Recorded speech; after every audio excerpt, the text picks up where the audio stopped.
இயேசு ஒரு மனுஷனுக்குள் இருந்தால், அந்த ஒளி என்ற தெய்வம் ஒருவனுக்குள்ள இருந்தால், சரீரமானது பாவத்தின் நிமித்தம் மறித்திருக்கும் அப்படி என்பதாக வசனத்தில் எழுதியிருக்கிறது.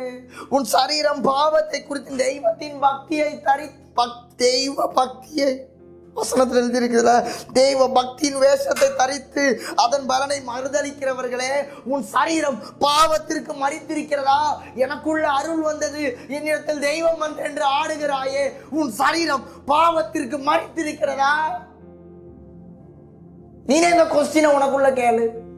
நீனே உன்னை நிதானித்தாரி. நீ தெய்வம் என்று சொல்லுகிறையே, அதனால் இந்த பாவத்திலிருந்து விடுதலை கொடுக்க முடியுமா?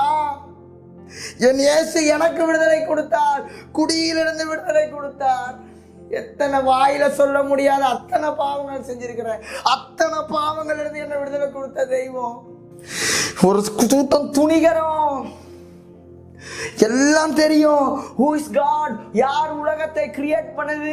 யார் இந்த யூனிவர்ஸை கிரியேட் பண்ணது?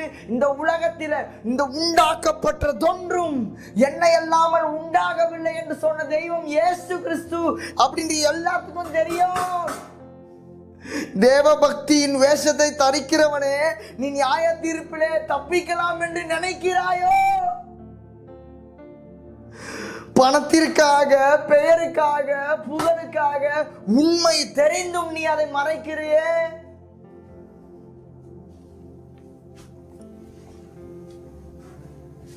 No one can escape. ஒருவனும் தப்பிக்க முடியாது நியாய தீர்ப்பிலே. உங்களுடைய வெள்ளியும் பொன்னும் நியாய தீர்ப்பிலே இயேசுவுக்கு முன்பாக உன்னை தப்புவிக்க மாட்டாது. No one can escape. ஒரு மனுஷன் மரிப்பதும் அவன் நியாய தீர்ப்பு அடைவதும் அவனுக்கு நியமிக்கப்படும். எதற்கு கத்துகிறோம்? பாவம் செய்யாத.